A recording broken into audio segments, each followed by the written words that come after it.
আলোকিত সমাজ গড়তে চান তাহলে কোরআন থেকে আলো নেন।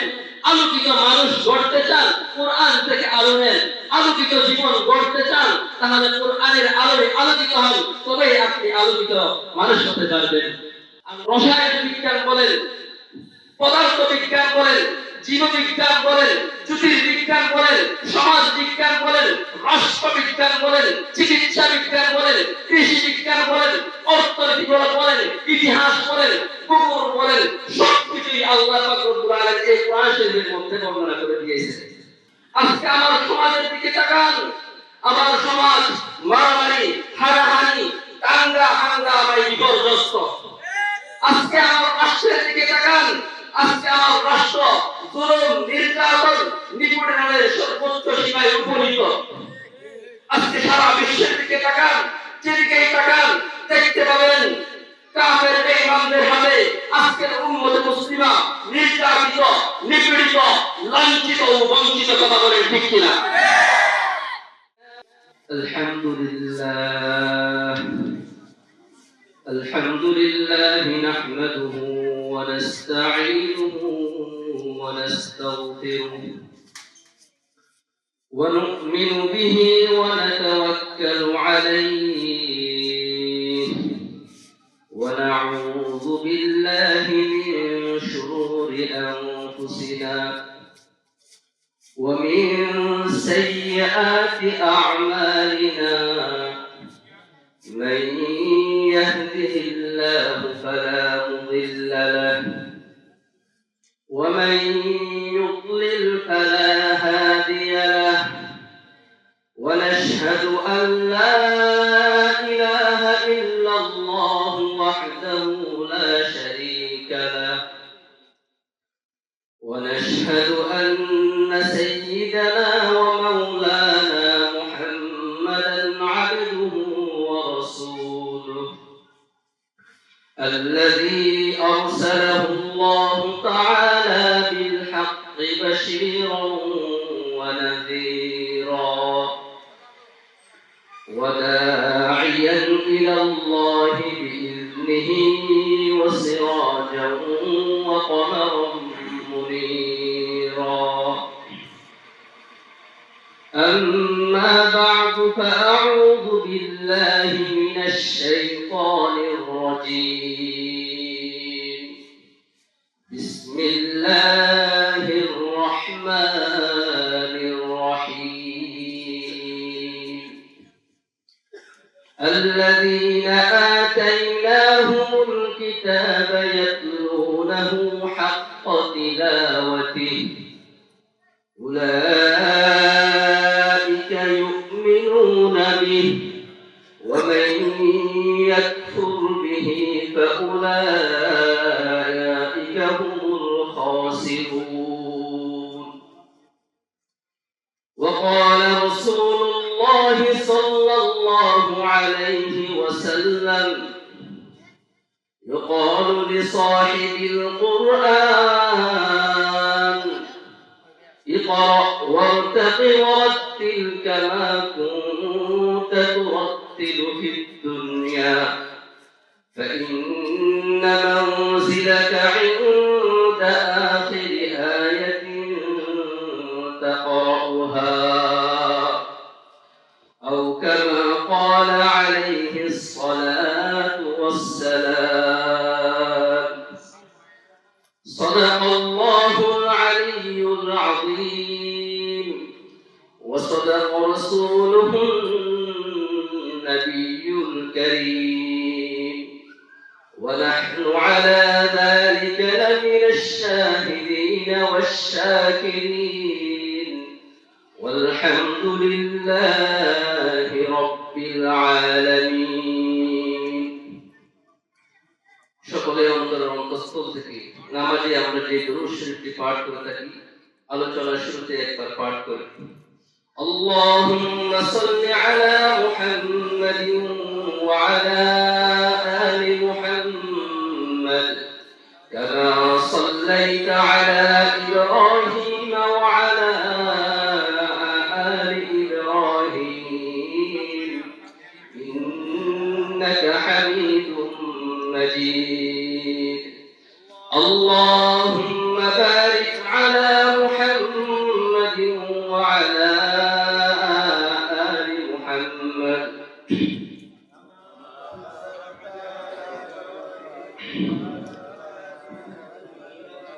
وعلى آل إبراهيم إنك حميد مجيد بلغ العلا بكماله كشف الدجى بجماله حسنت جميع خصاله صلوا عليه وآله اللهم صل على سيدنا مولانا محمد وعلى آل سيدنا مولانا محمد अंदाज गोया गर्च बहुत शौक नहीं है अंदाज गोया गर्च बहुत शौक नहीं है शायद के उतर जाए किसी दिल में मेरी बात या वसअत अखलाक में तकबीर मुसलसल या हाथ के आगोश में तस्बीह मुनाजात अल्फाज मानी में तफावत नहीं लेकिन अल्फाज मानी में तफावत नहीं लेकिन मुल्ला की अदा और मुजाहिद की अदा और मुल्ला की अदा और मुजाहिद की अदा और ला इलाहा इल्लल्लाह ला इलाहा इल्लल्लाह ला इलाहा इल्लल्लाह मुहम्मदुर रसूलुल्लाह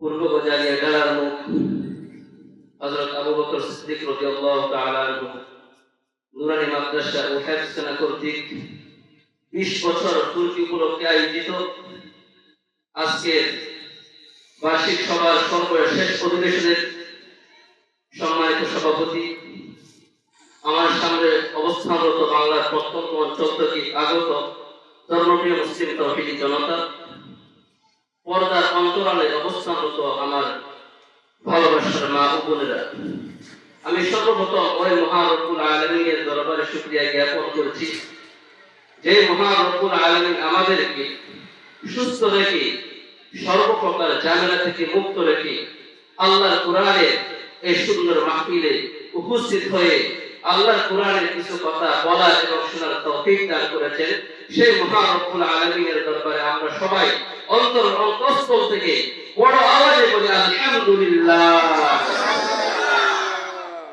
সেই সাথে কৃতজ্ঞতা জ্ঞাপন করছি অত্র মাদ্রাসার পরিচালনা কমিটি, বিশেষ করে যারা এই মাহফিল আয়োজন করতে খুব বেশি চেষ্টা করেছেন, শ্রম দিয়েছেন, যাদের নাম উচ্চারণ না করলে বিশেষ করে হাফেজ মাওলানা সাইদুল ইসলাম সাহেব আছেন, রুহুল আমিন ভাই আছেন, আরো অনেকে, আর আমাদের অত্র এলাকার মুরব্বী হুজুর হযরত মাওলানা আবু হোসেন সাহেব হুজুর, আল্লাহ পাক ওনাদের কষ্টকে, শ্রমকে আল্লাহ পাক কবুল করুন এবং নাজাতের জরিয়া বানিয়ে দিন।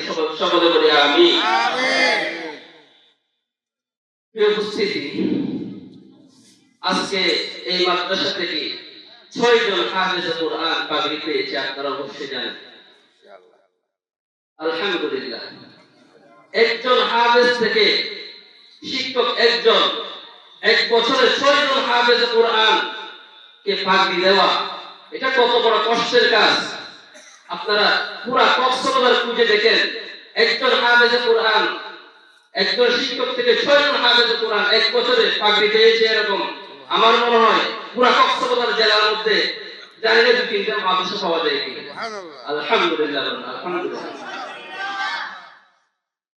হাঁটি হাঁটি পা পা করে আজকে 20 বছর যাবত আলহামদুলিল্লাহ এই প্রতিষ্ঠান এগিয়ে যাচ্ছে। আল্লাহ পাক আরো এগিয়ে যাওয়ার তৌফিক দান করুন। আমিন।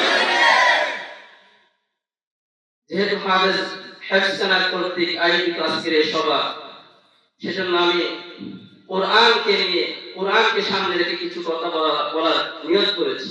আবার আপনাদের জানা থাকার কথা, আজকে শাবান মাসের 11 তারিখ, খুব অল্প সময়ের মধ্যে আমাদের সামনে চলে আসতেছে পবিত্র মাহে রমজান।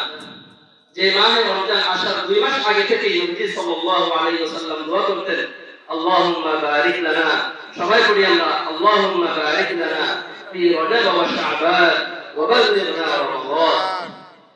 এই রমজান মাসে যেহেতু আমাদের প্রত্যেক মুমিনেরই কোরআনের সাথে একটা সম্পর্ক হয়, তারাবির নামাজ পড়ি, দিনের বেলা তেলাওয়াত করি, সেই হিসেবে আমি আলোচ্য বিষয় হিসেবে চয়ন করেছি কোরআন নিয়ে কিছু কথা বলতে।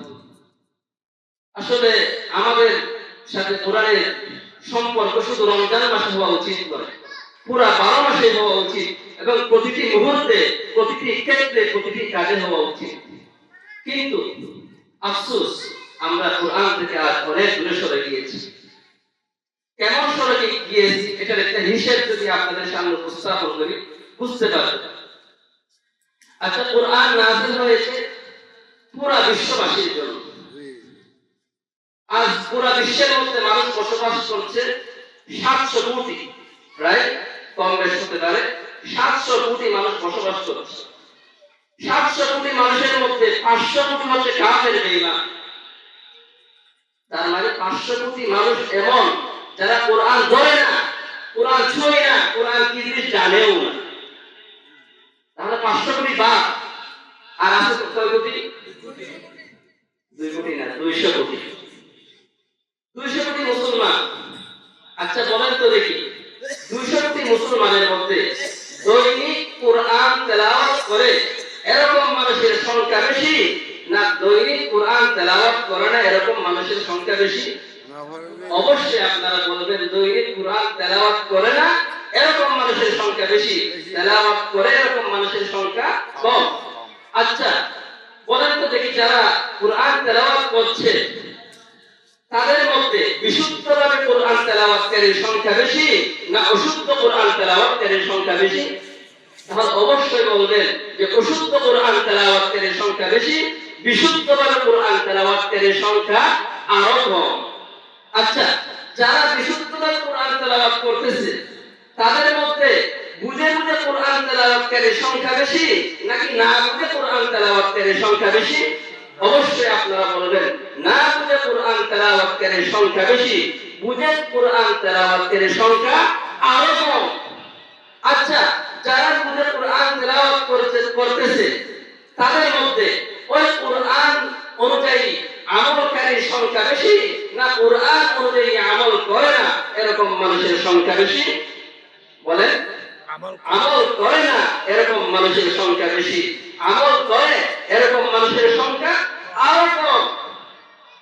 তার মানে দৈনিক কোরআন তেলাওয়াত করে, বিশুদ্ধভাবে কোরআন তেলাওয়াত করে, বুঝে বুঝে কোরআন তেলাওয়াত করে, ওই কোরআন অনুযায়ী আমল করে এরকম মানুষের সংখ্যা একেবারেই কম। তার মানে আজকে আমরা কোরআন থেকে অনেক দূরে সরে গিয়েছি। আজকে আমার ব্যক্তি জীবনে কোরআন নাই, আমার পরিবার ব্যবস্থায় কোরআন নাই, আমার সমাজ ব্যবস্থায় কোরআন নাই, আমার অফিস আদালতে কোরআন নাই, আমার অর্থ ব্যবস্থায় কোরআন নাই, আমার ব্যবসা বাণিজ্যে কোরআন নাই, আমার রাষ্ট্র ব্যবস্থায় কোরআন নাই। হে উম্মত মুসলিমা, কান খুলে শুনে রাখো, যতদিন পর্যন্ত এই জাতি কোরআনকে আঁকড়ে ধরবে না, যতদিন পর্যন্ত এই সমাজে কোরআন প্রতিষ্ঠিত হবে না, ততদিন পর্যন্ত এই জাতির বাক্যে সাম্য ও সমতা, শান্তি ও সফলতা আসতে পারে না, পারে না, পারে না। আজকে আমার পরিবারের দিকে তাকান, আজকে আমার পরিবার দ্বন্দ্ব, কলহ, ঝগড়া বিবাদে বিধ্বস্ত। আজকে আমার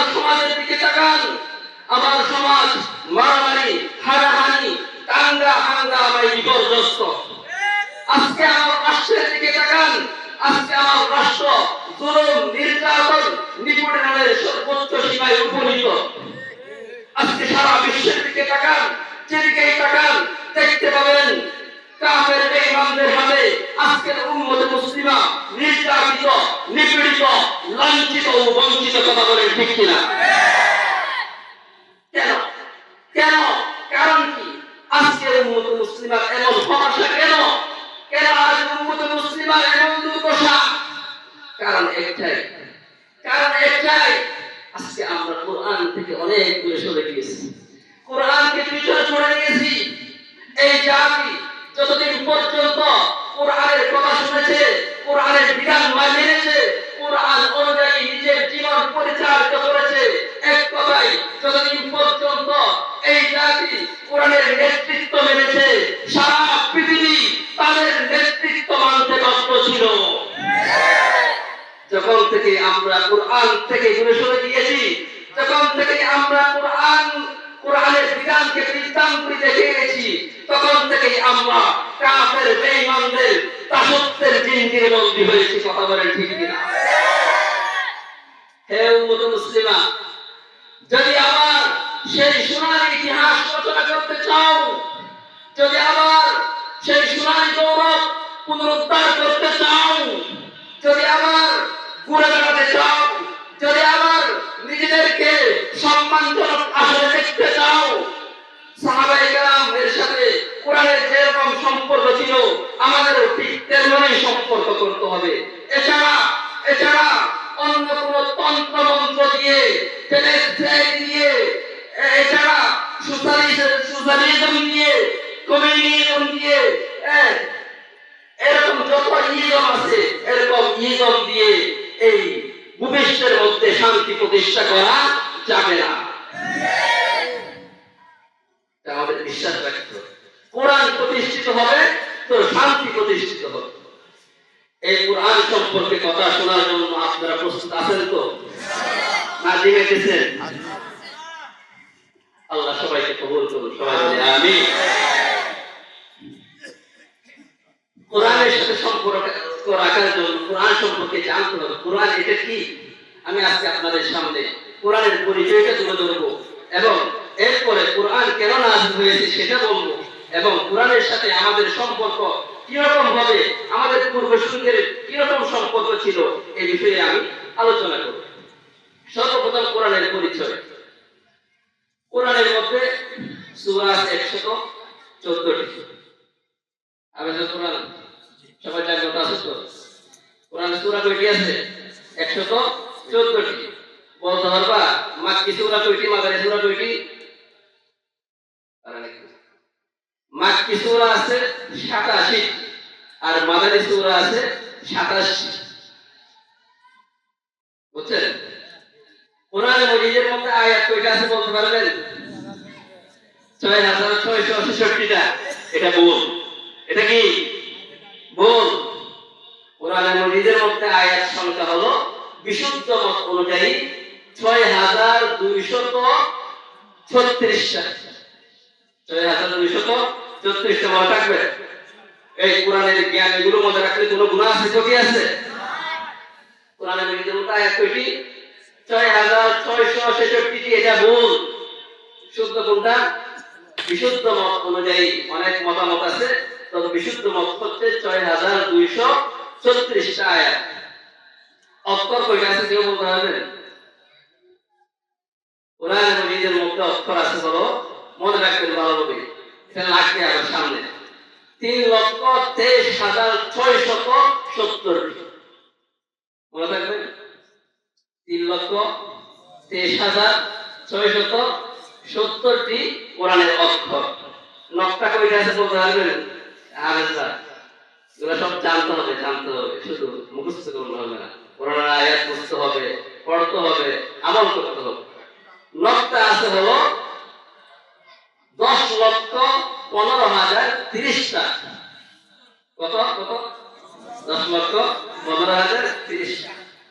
কোরআনে মজিদের সর্বপ্রথম আয়াত হলো ইকরা বিসমি রাব্বিকাল লাযী খালাক, আর সর্বশেষ আয়াত হলো ওয়াত্তাকু ইয়াওমান তুরজাউনা ফীহি ইলাল্লাহ। কোরআনে মাজিদের সবচেয়ে ছোট আয়াত হলো ইয়াসিন তাহা। সবচেয়ে বড় আয়াত হলো আয়াতে মুদায়না, অর্থাৎ সূরা বাকারার 282 নম্বর আয়াত, ইয়া আইয়ুহাল্লাযীনা আমানু ইযা তাদায়ানতুম বিদাইন। এটি হলো কোরআন মাজিদের সবচেয়ে বড় আয়াত। সম্মানিত উপস্থিতি, কোরআন মাজিদের পরিচয় আমরা কোরআন থেকে জানবো। কোরআনকে যদি জিজ্ঞেস করা হয়, হে কোরআন তুমি কার পক্ষ থেকে অবতীর্ণ হয়েছো, কোরআন বলে ওয়া ইন্নাহু লাতানজিলু রাব্বিল আলামিন, আমি বিশ্ব প্রতিপালকের পক্ষ থেকে অবতীর্ণ হয়েছি। কোরআনকে যদি জিজ্ঞেস করা হয়, হে কোরআন তুমি অবতীর্ণ হওয়ার পূর্বে কোথায় সংরক্ষিত ছিলে, কোরআন বলে বাল হুয়া কুরআনুম মাজিদ ফি লাওহিন মাহফুজ, আমি কোরআন অবতীর্ণ হওয়ার পূর্বে লৌহে মাহফুজের মধ্যে সংরক্ষিত ছিলাম। কোরআনকে যদি জিজ্ঞেস করা হয়, হে কোরআন তুমি লৌহে মাহফুজ থেকে এই ভূপৃষ্ঠে কার মাধ্যমে এসেছো, কোরআন বলে নাযালা বিহির রূহুল আমিন, আমি জিবরিল আমিনের মাধ্যমে এই ভূপৃষ্ঠে এসেছি। কোরআনকে যদি জিজ্ঞেস করা হয়, হে কোরআন তুমি এই ভূপৃষ্ঠের মধ্যে কার উপর অবতীর্ণ হয়েছো, কোরআন বলে ওয়াল্লাযীনা আমানু ওয়া আমিলুস সালিহাতি ওয়া আমানু বিমা নুযিলা আলা মুহাম্মাদ, আমি কোরআন মুহাম্মদ আরবি সাল্লাল্লাহু আলাইহি ওয়াসাল্লামের উপর অবতীর্ণ হয়েছি। কোরআনকে যদি জিজ্ঞেস করা হয়, হে কোরআন তুমি কোন মাসে অবতীর্ণ হয়েছো, কোরআন বলে শাহরু রমাদান আল্লাযী উনজিলা ফীহিল কুরআন, আমি রমজান মাসে অবতীর্ণ হয়েছি। কোরআনকে যদি বলা হয়, হে কোরআন তুমি রমজান মাসের দিনে অবতীর্ণ হয়েছো না রাতে অবতীর্ণ হয়েছো, কোরআন বলে ইন্না আনজালনাহু ফী লাইলাতিল কদর ওয়া মা আদরাকা মা লাইলাতুল কদর লাইলাতুল কদরি খায়রুম মিন আলফি শাহর, কোরআন বলে আমি সবচেয়ে সম্মানিত রজনী লাইলাতুল কদর অবতীর্ণ হয়েছি। কোরআনকে যদি জিজ্ঞেস করা হয়, হে কোরআন তুমি কোন ভাষায় অবতীর্ণ হয়েছো, কোরআন বলে ইন্না আনজালনাহু কুরআনান আরাবিয়্যান লাআল্লাকুম তাকিলুন, আমি কোরআন আরবি ভাষায় অবতীর্ণ হয়েছি। কোরআনকে যদি জিজ্ঞেস করা হয়, হে কোরআন তোমার মধ্যে কোনো সন্দেহ আছে কি, কোরআন বলে লা রাইবা ফীহি, আমার মধ্যে কোনো সন্দেহ নাই। কোরআনকে যদি বলা হয়, হে কোরআন তোমার মধ্যে কোনো মিথ্যা আছে কি, মিথ্যার সম্ভাবনা আছে কি, কোরআন বলে লা ইয়াতিহুল বাতিলু মিন বাইনি ইয়াদাইহি ওয়ালা মিন খালফি, আমার মধ্যে কোনো মিথ্যা নাই। কোরআনকে যদি জিজ্ঞেস করা হয়, হে কোরআন তুমি কাদের জন্য নাযিল হয়েছো, কোরআন বলে হুদাল লিন্নাস, সমগ্র বিশ্ববাসীর জন্য আমি নাযিল হয়েছি। কোরআনকে যদি জিজ্ঞেস করা হয়, হে কোরআন তুমি কত দিনের জন্য নাযিল হয়েছো, কোরআন বলে ইন্না নাহনু নাযালনা যিকরা ওয়া ইন্না লাহু লাহাফিজুন, আমি কোরআন কিয়ামত পর্যন্তের জন্য অবতীর্ণ হয়েছি। সুবহানাল্লাহ, কোরআন কিয়ামত পর্যন্ত থাকবে। আজ পর্যন্ত কোরআনকে বিরক্ত করার জন্য, কোরআনকে মাইনাস করার জন্য, কোরআনের শিক্ষা বন্ধ করার জন্য এই ভূখণ্ডের মধ্যে যত ষড়যন্ত্র হয়েছে, যত চক্রান্ত হয়েছে, উলামায়ে দেওবন্দ ধর্মকে মুসলিম তাওহীদি জনতাদেরকে সামনে নিয়ে ওই ষড়যন্ত্রকে পাঞ্চাল করে দিয়েছে, নিষ্ফল করে দিয়েছে। কথা বলেন ঠিক কিনা? কোরআনকে যদি জিজ্ঞেস করা হয়, হে কোরআন তোমার মতো আরেকটি কোরআন রচনা করা যাবে কি, কাফের যে ইমানরা বলতো মুহাম্মদ এটা বানায় বলে, আমার মুহাম্মদ বানায় এত সুন্দর কথা কেন বলে, তোমরা একটা বানাও তাহলে। মুহাম্মদ তো নিরক্ষর, মুহাম্মদ তো লেখাপড়া করে নাই, তোমরা তো লেখাপড়া করেছো, আরবি সাহিত্যিক, তোমরা একটা বানাও। মুহাম্মদ একা, তোমরা সবাই একত্রিত হও, তোমরা সবাই মিলে বানাও। আল্লাহ বলেন قل لئن اجتمعت الإنس والجن على أن يأتوا بمثل هذا القرآن لا يأتون بمثله ولو كان بعضهم لبعض ظهيرا। পৃথিবীর সকল মানব দানব জিন জাতি সবাই যদি একত্রিত হয় এরকম একটা কোরআন রচনা করতে, সবাই যদি একজন আরেকজনকে সহযোগিতা করেন, আল্লাহ পাক বলেন লা ইয়াতুনা বিমিথলিহি, তার অনুরূপ রচনা করা যাবে না। মক্কার কাফেররা অনেক গবেষণা করছে, পারে না। কোরআনের মতো কোরআন রচনা করতে তারা পারে না। তারপরে বলে যে এটা মুহাম্মদের বানানো, আরেকজন থেকে শিখে শিখে বলে, আগের কিতাব দেখে দেখে বলে। পরে আল্লাহ পাক বলে তোমরা তো পারবে না, এক কাজ করো, কোরআনের মজিদের মধ্যে তো সূরা আছে কয়টা বলছিলাম, 114টি, তোমরা মাত্র 10টা সূরা বানিয়ে নিয়ে আসো। যখন পুরা কোরআন বানাতে পারতেছেন, আল্লাহ পাক কি বলছে, 10টা সূরা নিয়ে আসো। أم يقولون افتراه قل فأتوا بعشر سور مثله مفتريات। 10টা সূরা বানানো, 114টি সূরা বানানোর দরকার নাই। অনেক গবেষণা করছে, সকল সাহিত্যিকরা একত্রিত হয়ে গবেষণা করছে, পারে না। আল্লাহ বলে তোমরা তো পারছো না, আরেক কাজ করো, وإن كنتم في ريب مما نزلنا على عبدنا فأتوا بسورة। যদি তোমাদের সন্দেহ লাগে যে মুহাম্মদ এটা বানিয়ে বানিয়ে বলে, তাহলে তোমরা পুরো কোরআন নয়, 10টা সূরা নয়, কোরআনের সবচেয়ে ছোট সূরা সূরা কাউসারের মতো হলেও একটা সূরা রচনা করো। কি বলছে, তোমরা পুরো কোরআন রচনা করতে পারো নাই, 10টা সূরা রচনা করতে পারো নাই, তাহলে কি করো, একটা ছোট সূরা। কোন সূরা? সূরা কাউসার। ইন্না আতাইনাকাল কাউসার ফাসাল্লি লিরাব্বিকা ওয়ানহার ইন্না শানিআকা ওয়াল আবতার। এই ছোট সূরার মধ্যে একটা সূরা রচনা করো তো দেখি। আল্লাহ গবেষণা করতে করতে করতে করতে পারে না, সূরাটা বানাইছে এরকম। ওদের বানানো সূরাটি শুনলেন, আল-ফিল মাল ফিল ওয়া মা আদরাকা মাল ফিল লাহু যামবুন কাসীর ওয়া লাহু খুরতুমুন তাবীল। এটা বানায়া মুসলমানরা হাসবে তো দূরের কথা, ওরা বানায় নিজেরা হাসা শুরু করছে। এটা কি বানায় আমরা? আর এটা অর্থ কি জানেন? অর্থ হলো হাতি। এটা আবার কেমন প্রাণী? এটা হলো এমন একটা প্রাণী, এটার একটা ছোট লেজ আছে, লম্বা একটা সুর আছে। এমন কথা হলো, এটা হাস্যকর কথা। এখানে কোনো সাহিত্যিকতা আছে, বুঝার মতো কিছু আছে? অথচ আল্লাহ পাকের এক একটা আয়াত নিয়ে যদি গবেষণা করা হয়, আল্লাহ পাক নিজেই বলেন কুল্লাহু কানাল বাহরু মিদাদান লিকালিমাতি রাব্বি লানাফিদাল বাহরু ক্বাবলা আন তানফাদা কালিমাতু রাব্বি ওয়া লাউ জিনা বিমিথলিহি মাদাদা।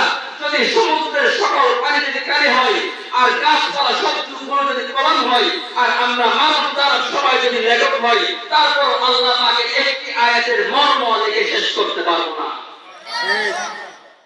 কোথাও আল্লাহ কালাম কোথায় বানাই দেবো, এটা তো উনি বানাইতে পারবে যে হাতি এটা এমন একটা প্রাণী যেটার একটা ছোট লেজ আছে আর একটা কি আছে লম্বা ছোট, সেটা উনি বানাইতে পারবেন না।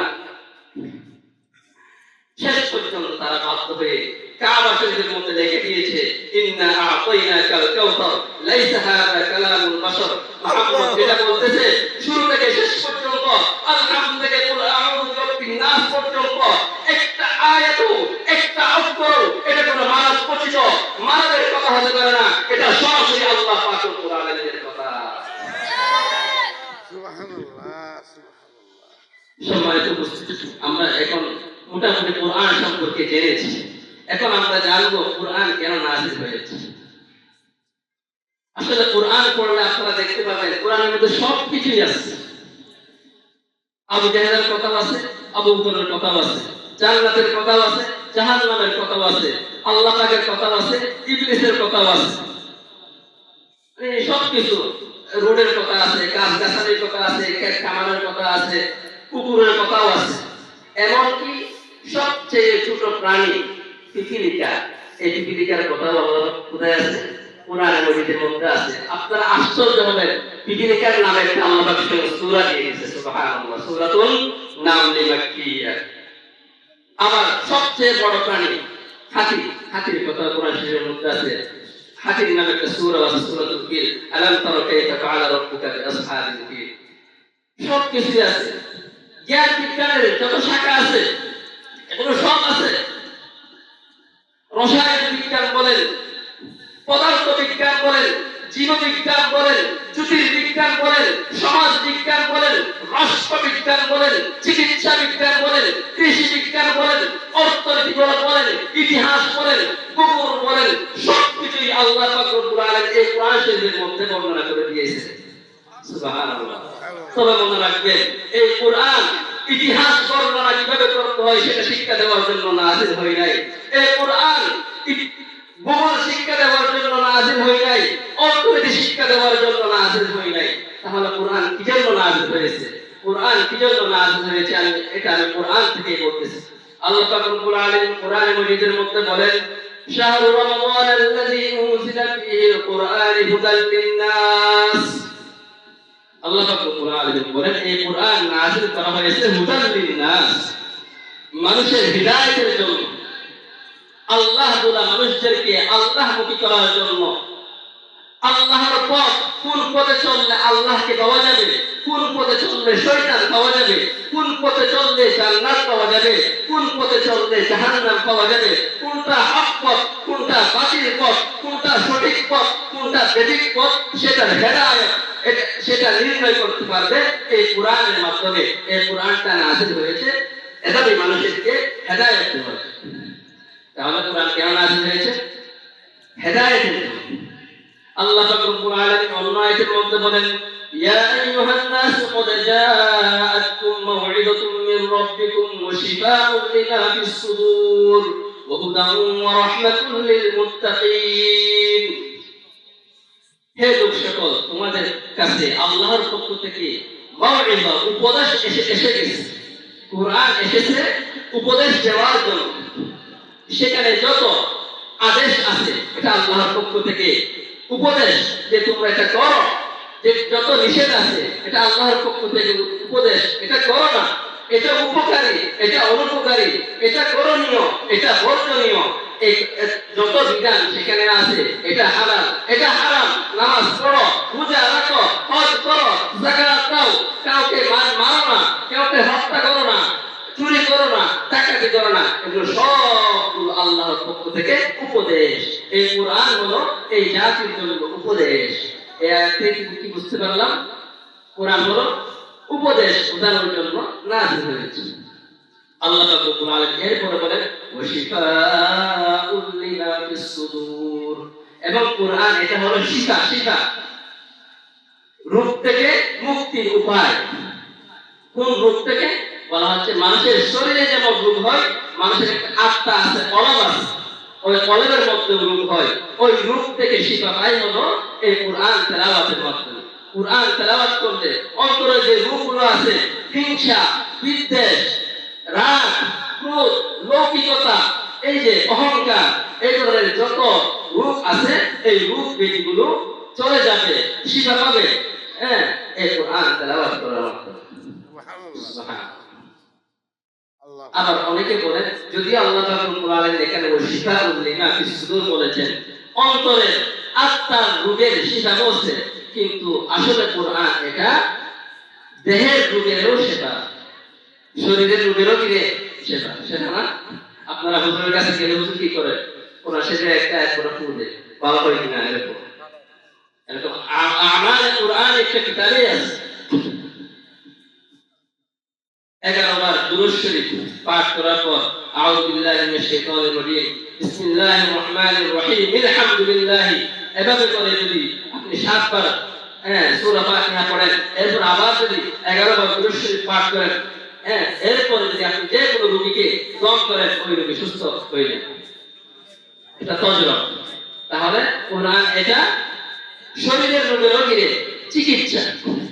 হাদিস শরীফের মধ্যে আছে যে সাহাবাদের একটি দল হেঁটে যাচ্ছিল, একটা গ্রাম আছে, তাদের খুব ক্ষুধা লাগছে। ওই গ্রামবাসীর কাছে তারা খানা চাইছে। গ্রামবাসীরা বলছে, না, তোমাদেরকে আমরা মেহমানদারি করবো না। চলে যাচ্ছে, হঠাৎ করে একজন লোক দৌড়ে এসে বলতেছে, ভাই আপনি একটু দাঁড়ান, আমাদের গ্রামের সর্দারকে সাপে কামড়াইছে, সাপে দংশন করছে। আপনাদের মধ্যে কি কেউ রুকিয়া করেন, ঝাড়ফুঁক করেন, এরকম কি কেউ আছেন? তখন এক সাহাবী বললেন, হ্যাঁ, আমি ঝাড়ফুঁক করি। তখন তিনি গিয়ে শুধু সূরা ফাতিহাটা পড়ে থুতু লাগিয়ে ওই যেখানে সাপ কামড়াইছে সেখানে থুতু লাগিয়ে দিয়েছে, সাথে সাথে ভালো হয়ে গেছে। তার মানে কি বোঝা যায়? এই কোরআন এটা অন্তরের রোগের জন্য যেমন শেফা, শরীরের রোগের জন্য কি রে শেফা।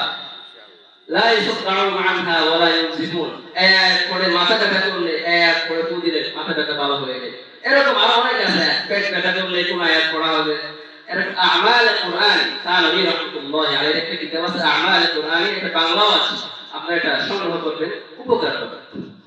তাহলে কোরআন এটা শিফা ওয়া রাহমাতুল লিল মুত্তাকিন। কোরআন এটা হলো রহমত, এটা রহমত বিশ্ববাসীর জন্য, এটা রহমত।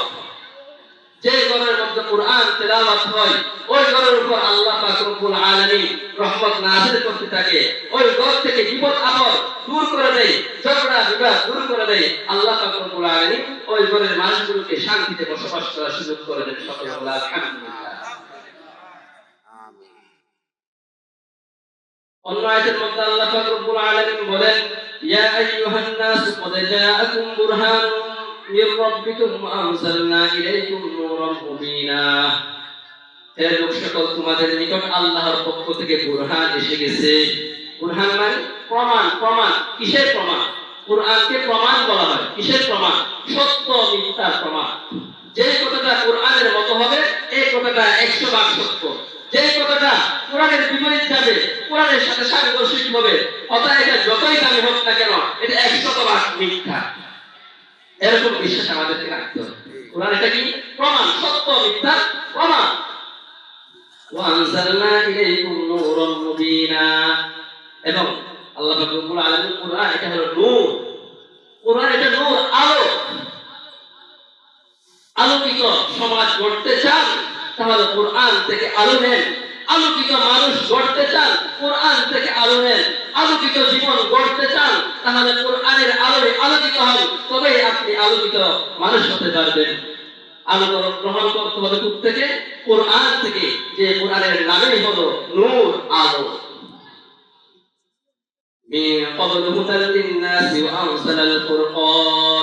কোরআনকে বলা হয় ফুরকান।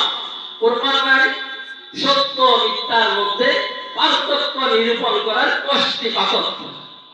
কষ্টি পাথর যেটার মাধ্যমে আমি কোনটা সত্য কোনটা মিথ্যা, কোন মতবাদটা সত্য কোন মতবাদটা মিথ্যা, সেগুলো আমি কি করতে পারবো? নির্ণয় করতে পারবো।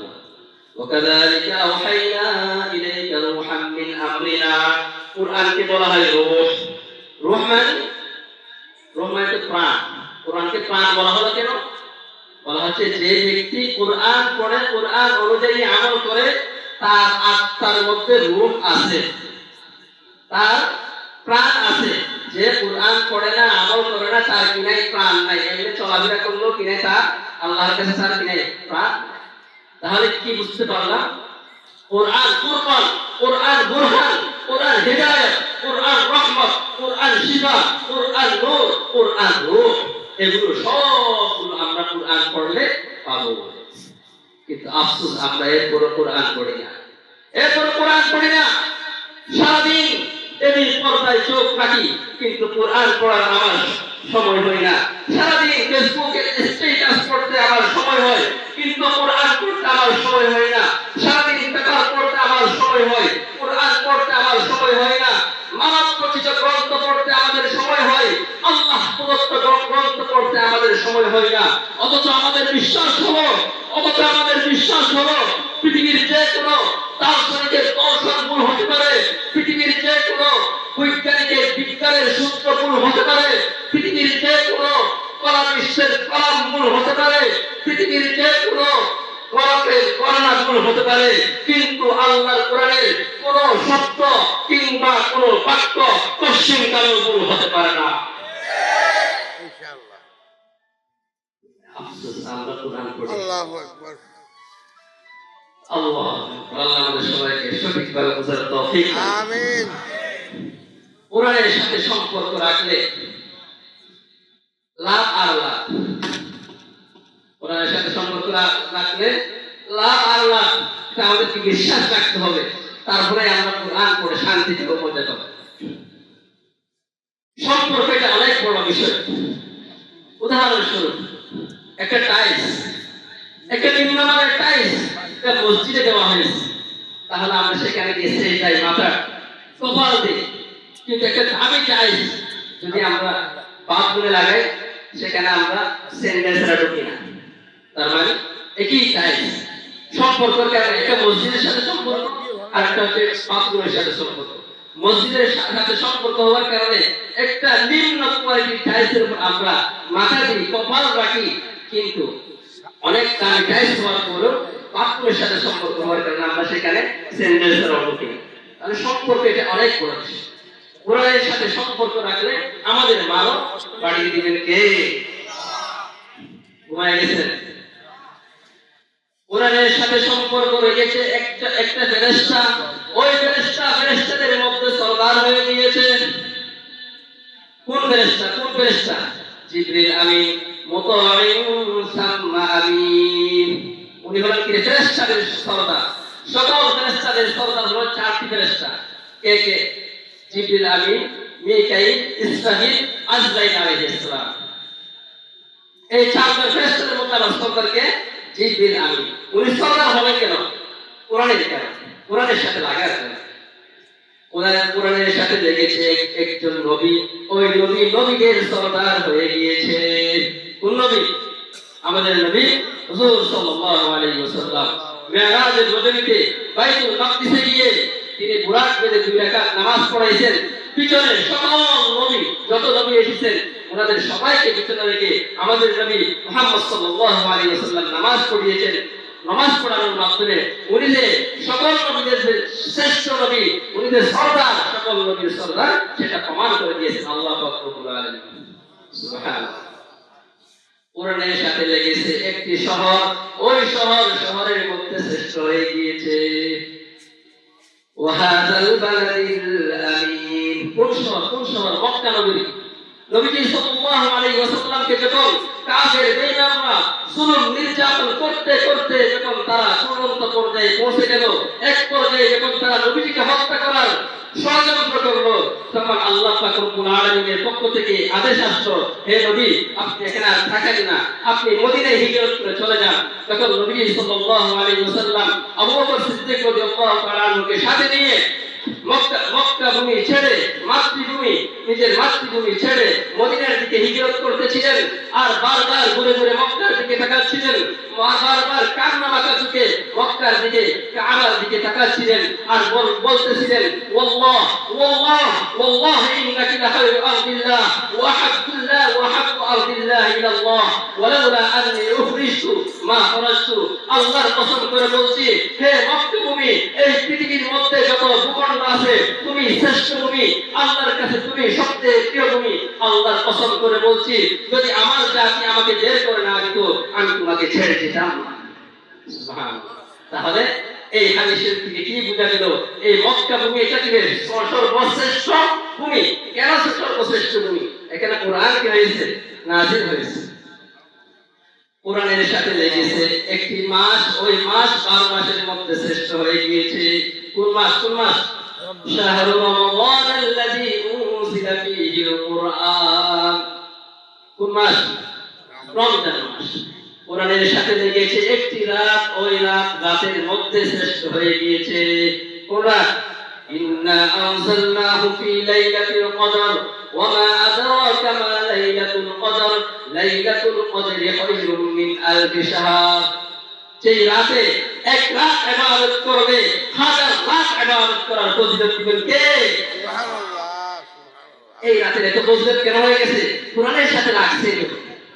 কোরআনের সাথে লেগেছে একটি ভাষা, ওই ভাষার মধ্যে শ্রেষ্ঠ হয়ে গিয়েছে। কোন ভাষা? ইন্না আনজালনাহু কুরআনান আরাবিয়্যান লাআল্লাকুম তা'কিলুন। আরবি ভাষাটা এটা শ্রেষ্ঠ ভাষা বলতে কি লজ্জা লাগে? হুজুর, ইন্টারন্যাশনাল ভাষা হলো ইংলিশ। আপনি জানেন না মনে হয়। ইন্টারন্যাশনাল ভাষা হলো কি? সারা বিশ্ব চলতেছে ইংরেজি ভাষা দিয়ে। এটা আবার আরবি শ্রেষ্ঠ বলতেছে, এটা কোন ধরনের কথা? আমাদের মুফতি আব্দুল হালিম বুখারী রাহিমাহুল্লাহ তাআলা একটা চমৎকার কথা বলতেন। আরে তোমরা তো ইংরেজি ভাষাকে ইন্টারন্যাশনাল ভাষা বলো, আমি বলি, আমি আব্দুল হালিম বুখারী বলি, আর আরবি ভাষা হলো ওভার ইন্টারন্যাশনাল ভাষা। ইনশাআল্লাহ কি ভাষা? আরবি। ইংরেজি ভাষা ইন্টারন্যাশনাল, আর এই ভাষা ওভার ইন্টারন্যাশনাল। কেন ওভার ইন্টারন্যাশনাল? কারণ ইংরেজি ভাষার মেয়াদ এখানে শেষ, এই দুনিয়াতে শেষ, কিন্তু আরবি ভাষা এটা এই দুনিয়াতেও চলবে, কবরেও চলবে, একেবারে জান্নাতীদের ভাষাও কি ভাষা? আরবি ভাষা। তাহলে ওভার ইন্টারন্যাশনাল হলো কিনা? ওভার ইন্টারন্যাশনাল হলো কিনা? আর এই ভাষা এটা হলো কিনা? শ্রেষ্ঠ ভাষা। ইংরেজি ভাষা এটা তোমার চূড়ান্ত ভাষা, এখানে সব শব্দ অস্পষ্ট অনেক শব্দ উচ্চারণ। আর আরবি ভাষা হলো ওয়াহাদা লিসানুন আরবিয়্যুন মুবিন, এটা সুস্পষ্ট ভাষা। তাহলে কোরআনের সাথে যাই লাগছে সব কি হয়ে গেছে? শ্রেষ্ঠ হয়ে গেছে। কোরআনের ফেরেশতা শ্রেষ্ঠ ফেরেশতা, কোরআনের শহর শ্রেষ্ঠ শহর, কোরআনের নবী শ্রেষ্ঠ নবী, কোরআনের জাতি শ্রেষ্ঠ জাতি, কোরআনের রাত শ্রেষ্ঠ রাত, কোরআনের মাস শ্রেষ্ঠ মাস, কোরআনের ভাষা শ্রেষ্ঠ ভাষা। ঠিক কিনা? কত কাজ পড়ে আছে, কিন্তু যেই কাজ রেহানে পরিণত হয়েছে, ওই কাটে পাও লাগলে আমরা বুকে নিয়ে সালাম করি কিনা? কেন? কারণ এই কাজ কোরআনের সাথে লাগছে। যদি কোরআনের সাথে লাগার কারণে মাসের দাম বেড়ে যায়, ফেরেশতার দাম বেড়ে যায়, রাতের দাম বেড়ে যায়, ভাষার দাম বেড়ে যায়, রেহানের দাম বেড়ে যায়, কাঠের দাম বেড়ে যায়, কাপড়ের দাম বেড়ে যায়, তাহলে যেই মানুষ কোরআনের সাথে লাগবে ওই মানুষের দাম কেন বাড়বে না? ওই মানুষই কিনে সেরা। কোরআন নবীজি সাল্লাল্লাহু আলাইহি ওয়াসাল্লাম বলেন, খায়রুকুম মান তাআল্লামাল কুরআন ওয়া আল্লামা। তোমাদের মধ্যে সর্বোত্তম সর্বশ্রেষ্ঠ ব্যক্তি হলো ওই ব্যক্তি যে কোরআন শিখে এবং শিক্ষা দেয়। প্রতিষ্ঠান বহু, কোরআনের প্রতিষ্ঠানে সেরা। টিচার বহু, কোরআনের টিচারে সেরা। ছাত্র বহু, কোরআনের ছাত্রই সেরা। এই দিকটা আল্লাহ রাসূলের পক্ষ থেকে ডক্টর ইউনুস স্বীকৃতি এটা দরকার নাই। ডক্টর ইউনুস স্বীকৃতি নিয়ে কি করবে? কাম স্বীকৃতি দিল কি না দিল কি? আমাদের কিন্তু স্বীকৃতি দিয়েছেন যিনি সকল ইজ্জতের মালিক, সকল সম্মানের মালিক আল্লাহ। ইন্নাল ইজ্জাতা লিল্লাহি জামিআ। ইজ্জতের মালিক ট্রাম্প নয়, ইজ্জতের মালিক ডক্টর ইউনুস নয়, বরং যে যিনি ডক্টর ইউনুসকে ইজ্জত দিয়েছেন উনি হচ্ছেন ইজ্জতের মালিক। উনি যদি আমাদেরকে বলেন আপনারা যারা কোরআনের সাথে সম্পর্ক রাখেন তারাই শ্রেষ্ঠ, তাহলে এখানে ডক্টর ইউনুসের স্বীকৃতি দেওয়ার দরকার। কথা বলেন। কোরআনের সাথে আমাদের আকাবিরদের, তাহলে আমরা কি বুঝলাম? কোরআনের সাথে সম্পর্ক রাখতে হবে, রাখলে আমাদের মান বাড়বে ইনশাআল্লাহ। হযরত ওমর ফারুক রাদিয়াল্লাহু তাআলা আমিরুল মুমিনিন, তিনি অর্ধজাহান অর্ধ পৃথিবীর খলিফা ছিলেন। খলিফা হওয়ার পরে একবার মক্কার দিকে যাচ্ছিলেন, হঠাৎ একটা পথের মধ্যে দাঁড়িয়ে গেছে। দাঁড়ানোর পর আবার চলা শুরু করছে। তখন সাহাবায়ে কেরাম জিজ্ঞেস করলো যে আমিরুল মুমিনিন, আপনি হঠাৎ দাঁড়িয়ে গেলেন কেন? তখন হযরত ওমর ফারুক রাদিয়াল্লাহু তাআলা বলেন, আমি যখন ছোট ছিলাম তখন এই জায়গাতে ছাগল চড়াতাম, মেষ চড়াতাম, বকরি চড়াতাম। আমার আব্বা আমাকে খুব ধমকাইছে, হ্যাঁ ওমর তুমি কি ছাগল চড়াতে জানো? আমার আজকে ওই কথাটা মনে পড়ছে এই জায়গায় আসার পরে, যে ওমর ছাগল চড়াতে জানতাম না, আজকে ওই ওমরই কোরআনের বরকতে, কোরআনের সাথে সম্পর্ক হওয়ার কারণে আজকে অর্ধজাহানের অর্ধজগতের মুসলমানদেরকে চড়াচ্ছে। তাহলে কোরআনের সাথে সম্পর্ক রাখলে সম্মান বাড়ে না কমে? বাড়ে। সম্পর্ক রাখার জন্য তৈরি আছেন? সম্পর্ক আমাদের আকাবিররা, নবীজি সাল্লাল্লাহু আলাইহি ওয়াসাল্লাম, রাত অনেক গভীর হয়ে গেছে, আমি খুব সংক্ষেপে বলতেছি। আমাদেরকে সম্পর্ক রাখতে হবে তিন ধরনের। কোরআনের সাথে কয় ধরনের সম্পর্ক রাখবো আমরা? তিন ধরনের।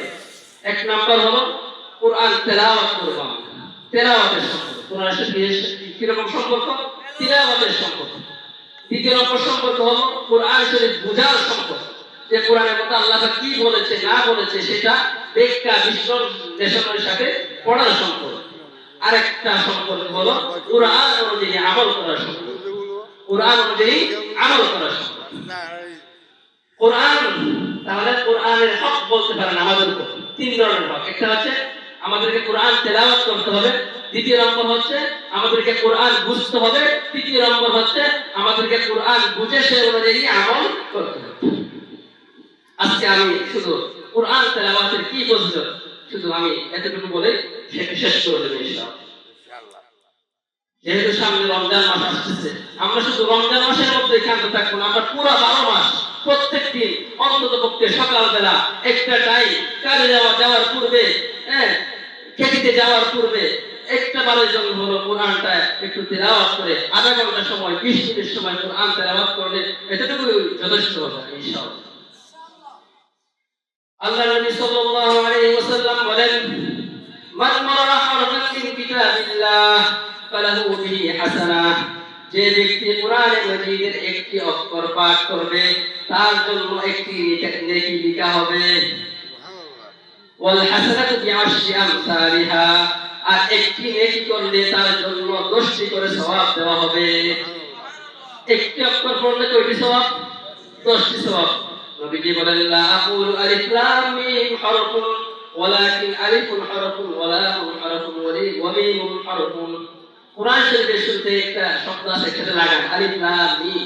তোমরা মনে করো না, নবীজি বলেছে তোমরা মনে করো এখানে এক শব্দ, এক অক্ষর মনে করো না, এখানে 3 অক্ষর। 3 অক্ষর মানে 3 দশে 30 নেকি পাওয়া যাবে। আলিফ লাম মিম এতটুকু পড়লে কয় নেকি পাওয়া যাবে? 30 নেকি পাওয়া যাবে। সুবহানাল্লাহ। এই আপনাদের কি স্মরণ আছে কোরআনের মাজিদের মধ্যে অক্ষর কয়টি ছিল স্মরণ আছে? 3 লক্ষ অক্ষর বলছে আয়াত না, 3,23,670টি অক্ষর ছিল। তাহলে এক খতম যদি কেউ কোরআন তেলাওয়াত করে তাহলে তার কত লক্ষ নেকি অর্জন হবে? এটাকে 10 দিয়ে গুণ দেন আপনারা, পারবেন না? 1 লক্ষ 32,34,700 সওয়াব পাওয়া যাবে। সুবহানাল্লাহ। আমাদেরকে যদি বলা হয় যে এক অক্ষর তেলাওয়াত করলে 10 টাকা করে দেওয়া হবে, এক কদম কোরআন তেলাওয়াত করলে 32,34,700 টাকা দেওয়া হবে।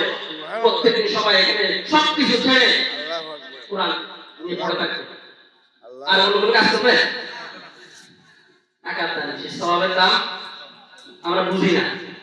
আয় আফসোস, কিয়ামত দিবসের মধ্যে একটা সওয়াবের দাম কি পরিমাণ হবে জানেন? বলা হচ্ছে যে যদি পুরো পৃথিবী যদি তার মালিকানায় থাকতো, সে পুরো পৃথিবী দিয়ে হলো একটা সওয়াবের জন্য মানুষের দাঁড়াদাঁড়ি করবে। একটা সওয়াবের দাম এত বেশি কেন? একটা সওয়াব হবে এটা চিরস্থায়ী, আর পুরো পৃথিবী ক্ষণস্থায়ী। এজন্য একটা সওয়াব আর পুরো পৃথিবী কি হবে না, বরাবর হতে পারে না। এজন্য ভাই বন্ধুরা, আপনারা সওয়াবের মূল্য বুঝেন। এক অক্ষর করলে 10 নেকি, 10টা সওয়াব। আমরা 10 টাকা দিলে অনেক হুমড়া করতাম, কিন্তু আজকে আমাদেরকে সওয়াব বলা হচ্ছে, আমরা করতেছি না। তার মানে আমরা সওয়াবের মর্ম বুঝতেছি না, টাকার মর্ম বুঝতেছি, সওয়াবের মর্ম বুঝতেছি। আল্লাহ পাক আমাদেরকে সঠিক বুঝার তৌফিক দান। আমিন। নবী সাল্লাল্লাহু আলাইহি ওয়াসাল্লাম আরেক হাদিস শরীফের মধ্যে বলেন, আল মাহিদু বিল কুরআন মা'আস সামারাতিল কিরামিল বারাহ, যে ব্যক্তি ভালোভাবে কোরআন তেলাওয়াত করে সে মানুষের কাতার থেকে উঠে সে ফেরেশতাদের কাতারে চলে যায়। সুবহানাল্লাহ। মানুষের কাতার থেকে সে কোথায় চলে যায়? ফেরেশতাদের কাতারে চলে যায়। হুজুর, এটা তো যে ভালোভাবে কোরআন তেলাওয়াত করে, আমরা তো আওয়াম মানুষ, আমরা তো ভালোভাবে কোরআন তেলাওয়াত করতে পারি না, আমরা কি করব? আমাদের জন্য কি কোনো সওয়াব নাই? নৈরাশ এরপর আল্লাহ নবী সাল্লাল্লাহু আলাইহি ওয়াসাল্লাম বলেন, ওয়াল্লাযী ইয়াকরাউল কুরআন ওয়া ইয়াতাআতাউ ফীহি ওয়া হুয়া শাক্কুন আলাইহি লাহু আজরান, যে ব্যক্তি কোন রকম কোরআন তেলাওয়াত করে আটকে কোরআন তেলাওয়াত করে, কষ্ট করে কোরআন তেলাওয়াত করে, ভালোভাবে মুখ দিয়ে উচ্চারণ করতে পারে না, বুড়া মানুষ, বৃদ্ধ মানুষ, যুবক মানুষ, প্র্যাকটিস না থাকার কারণে ভালোভাবে পড়তে পারে না, নবীজি বলেন লাহু আজরান, তাকে 2 ধরনের সওয়াব দেওয়া হবে। প্রতিটা অক্ষরের মধ্যে 2 ধরনের সওয়াব দেওয়া হবে। একটা হলো সে কোরআন তেলাওয়াত করতেছে সেটার সওয়াব, আর একটা হচ্ছে সে কষ্ট করে পড়তেছে ওই কষ্টের সওয়াব। সুবহানাল্লাহ। নৈরাশ হওয়ার কোনো কারণ নেই। ভাই বন্ধুরা, যুবকরা যেভাবে পারেন সেভাবে তেলাওয়াত করেন। তবে একটা কথা মনে রাখবেন, কোরআন শুদ্ধ করার জন্য আমাদের চেষ্টাটা থাকতে হবে। আমাদের কোরআন অশুদ্ধ, কিন্তু আমাদেরকে কি কোন চেষ্টাটা থাকতে হবে? কোরআন শুদ্ধ করার জন্য চেষ্টাটা থাকতে হবে। কারণ কোরআন শুদ্ধ করে পড়তে পারা, যতটুকু পড়লে নামাজ শুদ্ধ হয়, কতটুকু শুদ্ধ করে কোরআন পড়তে পারা, এটা ফরজ আইন। নামাজ যেমন ফরজ আইন, কোরআন অতটুকু কোরআন, যতটুকু কোরআন পড়লে নামাজ শুদ্ধ হবে, অতটুকু কোরআন পড়তে পারা, বিশুদ্ধভাবে পড়তে পারা, এটাও কি ফরজ আইন। এজন্য আমাদেরকে কোরআন তেলাওয়াতের পাশাপাশি কোরআন শুদ্ধতার প্রতিও গুরুত্ব আরোপ করতে হবে। আল্লাহ পাক আমাদের সবাইকে তৌফিক দান করুন। তাহলে কয়টা ফজিলত পেয়েছি? দুইটা ফজিলত। কোরআন তেলাওয়াত করলে, এই সংক্ষিপ্ত আলোচনা শেষ করে আমি শেষ করতেছি। কোরআন তেলাওয়াত করলে দুনিয়াতেও লাভ, কবরের হাসরের ময়দানেও লাভ, জান্নাতেও লাভ। বাস এই তিনটা লাভের কথাটা আমি শেষ করতেছি। কোরআন তেলাওয়াত করলে দুনিয়াতেও কি পাওয়া যাবে? উপকারী পাওয়া যাবে। কিয়ামতের ময়দানেও উপকারী পাওয়া যাবে, জান্নাতেও কি পাওয়া যাবে? উপকারী পাওয়া যাবে। কোরআন তেলাওয়াত করলে দুনিয়াতে কি লাভ? নবীজি সাল্লাল্লাহু আলাইহি ওয়াসাল্লাম বলেন, মাশতামা কওমুন ফি বাইতিন মিন বুয়ুতিল্লাহ ইয়াতলুনা কিতাবাল্লাহি ওয়া ইয়াতাদারাসুনাহু ইল্লা নাযালাত আলাইহিmus সাকিনাহ ওয়া গাশিয়াতহুমুর রাহমাহ ওয়া হাফফাতহুমুল মালায়েকা। যে কোনো একটি মসজিদের মধ্যে কোরআন তেলাওয়াত হয়, হেফজখানার মধ্যে কোরআন তেলাওয়াত হয়, বা যে মসজিদের মধ্যে ওয়াইতাদারাসুনাহু কোরআন নিয়ে গবেষণা হয়, কোরআন নিয়ে আলোচনা হয়, ওই মসজিদের মধ্যে আল্লাহ পাক রব্বুল আলামিন সর্বপ্রথম পুরস্কার হিসেবে নাযালাত আলাইহিmus সাকিনা, তার উপর আল্লাহ পাক রব্বুল আলামিন বিশেষ সাকিনা নাযিল করেন, বিশেষ শান্তি, স্পেশাল শান্তি নাযিল করেন। সুবহানাল্লাহ, শান্তি নাযিল করে, শান্তি। আরে আমরা পুরো পৃথিবীতে দৌড়াচ্ছি শান্তির জন্য। আমরা দৌড়াচ্ছি কিসের জন্য? শান্তির জন্য। শান্তি করে দুই মুখ খানা খাওয়ার জন্য, শান্তি করে থাকার জন্য, এগুলোর জন্য দৌড়াচ্ছি। এগুলোর জন্য দৌড়াতে গিয়ে আমরা সবাই অশান্তির মধ্যে আছি। এগুলোর জন্য দৌড়াতে বন্ধ করেন, তখন শান্তি দেখবেন আপনার জন্য এসেছে।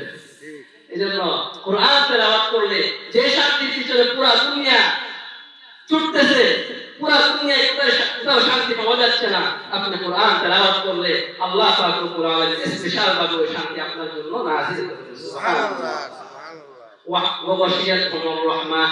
যে কোরআন তেলাওয়াত করে তার উপর আল্লাহ পাক রব্বুল আলামিন রহমত নাযিল করেন, স্পেশাল রহমত নাযিল করেন। যে কোরআন, যে ঘরের মধ্যে কোরআন তেলাওয়াত হয়, ওই ঘরের মধ্যে, যে গ্রামের মধ্যে কোরআন তেলাওয়াত হয়, ওই গ্রামের মধ্যে, যে দেশের মধ্যে কোরআন তেলাওয়াত হয়, ওই দেশের মধ্যে আল্লাহ পাক রহমত নাযিল করেন। সুবহানাল্লাহ। একবার হঠাৎ আপনাদের স্মরণ আছে কিনা জানি না, 7-8 বছর আগে গুজরাট ভূমিকম্প হয়েছে, অনেক পাওয়ারফুল ভূমিকম্প। কয়েকদিন আগে 55 ভূমিকম্প হয়েছে, ঢাকা শহরের অনেক বিল্ডিং ধসে পড়েছে, অনেক মানুষ মারা গেছে, অনেক ক্ষয়ক্ষতি হয়েছে। এর চেয়েও পাওয়ারফুল একটা ভূমিকম্প হয়েছে, আপনাদের স্মরণ আছে কিনা জানি না, গুজরাট। কোনো ক্ষতি হয় নাই, কোনো ক্ষতি হয় নাই। বৈজ্ঞানিকরা অবাক হয়ে গেছে, কেন, কি হলো, কোনো ক্ষতি হলো না? তারা রিসার্চ করতেছে যে যেই সময়টার মধ্যে এই ভূমিকম্প হয়েছে, ওই সময় হেফজখানা মাসুম বাচ্চারা কোরআন তেলাওয়াত করতেছে। ওই কোরআন তেলাওয়াতের বরকতে সারা দুনিয়ার মানুষকে, সারা বাংলাদেশের মানুষকে আল্লাহ হেফাজত করেন। সুবহানাল্লাহ। এই হলো দুনিয়ার নিলাম। কিয়ামত দিবসে উলামা আছে, নবীজি সাল্লাল্লাহু আলাইহি ওয়াসাল্লাম বলেন, ইকরাউল কুরআন ফাইন্নাহু ইয়াতি ইয়াওমাল কিয়ামাতি শাফিআন লিআসহাবিহি। তোমরা কোরআন তেলাওয়াত করো, এই কোরআন কিয়ামত দিবসে তোমার জন্য সুপারিশকারী হবে। কিয়ামত দিবসে কেমন বিভীষিকাময় মুহূর্ত জানেন? কেউ কাউকে চিনবে না। ইয়াওমা ইয়াফিরুল মার'উ মিন আখিহি ওয়া উম্মিহি ওয়া আবিহি ওয়া সাহিবাতিহি ওয়া বানিহি। যেই দিন পিতা সন্তান থেকে পালাবে, সন্তান মা থেকে পালাবে, স্বামী স্ত্রী থেকে পালাবে, স্ত্রী সন্তান থেকে পালাবে, স্বামী থেকে পলায়ন করবে, কেউ কাউকে চিনবে না। এমন বিভীষিকাময় মুহূর্তে যদি আপনি এখানে এই দুনিয়ার মধ্যে কোরআন তেলাওয়াত করে থাকেন, কোরআন অনুযায়ী আমল করে থাকেন, ওই কোরআন আপনার জন্য সুপারিশকারী হয়ে আল্লাহর দরবারে আরজ করবে, ইয়া আল্লাহ, এই বান্দা আমার জন্য কষ্ট করেছে, দুনিয়া ছেড়ে দিয়েছে।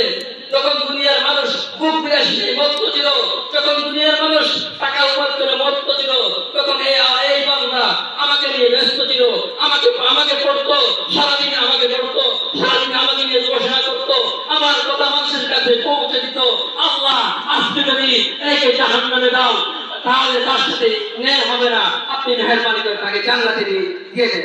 আল্লাহ রাব্বুল আলামিন তার সুপারিশ শুনে, কোরআনের সুপারিশ শুনে জান্নাতে দিয়ে দিন। ইন্নাল কুরআনা ইয়ালকা সাহিবাহু ইয়াওমাল কিয়ামাহ, কিয়ামত দিবসে কোরআন ওয়ালার সাথে সাক্ষাৎ করবে। ফায়াকুলু লাহু আল তারিফুনি, কোরআন বলবে, হে লোক, আপনি কি আমাকে চিনেন? ওই লোকটি বলবে, লা লা মা আরিফুকা, আমি তোমাকে চিনি না, তুমি কে? তখন তিনি বলবে, আনা সাহিবুকা আল কুরআন, আমি তোমার সাথে কোরআন। ও কোরআন, তুমি এভাবে আসছো? তখন হাদিস শরীফের মধ্যে আছে, তাইয়ামা তালবুতু বিয়ামিনি ওয়াল কুল্লু বিশিমালি, তার হাতে তার রাজত্ব দেওয়া হবে, তার বাম হাতে তার এস্টেটের সার্টিফিকেট দেওয়া হবে। ওই ইউজাউ আলা রাসি তাজুল ওয়াকার, এবং ওই হাফেজ সাহেবের মাথার মধ্যে একটা মুকুট পরিয়ে দেওয়া হবে। সুবহানাল্লাহ।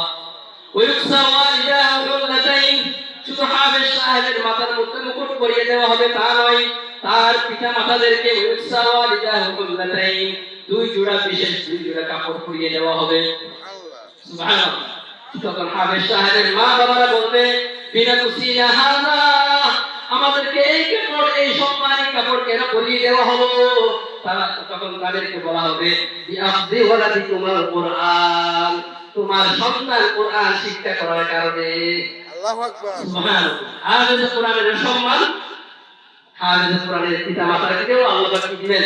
সম্মান দিবেন। এই হলো কিয়ামত দিবস, সর্বশেষ। কোরআন তোমাকে জান্নাতে নিয়ে যাবে, ওই জান্নাতবাসীদের মধ্যে কোরআন ওয়ালার মর্যাদা সবচেয়ে বেশি। ইনশাআল্লাহ। কিভাবে? হাদিস শরীফের মধ্যে আছে যে ক্বালা লিসাহিবিল কুরআন ইকরা ওয়াত্তাকি ওয়ারাত্তিল কামা কুনতা তুরাত্তিলু ফিদ দুনিয়া ফাইন্না মানসিলাকা ইনদা আখিরি আয়াতিন তাকরাউহা। সময় আমরা জান্নাতে যাব, হ্যাঁ ইনশাআল্লাহ, আল্লাহ পাক সবাইকে কবুল করুন। তখন ওই হাফেজ সাহেবের মর্যাদা থাকবে আলাদা।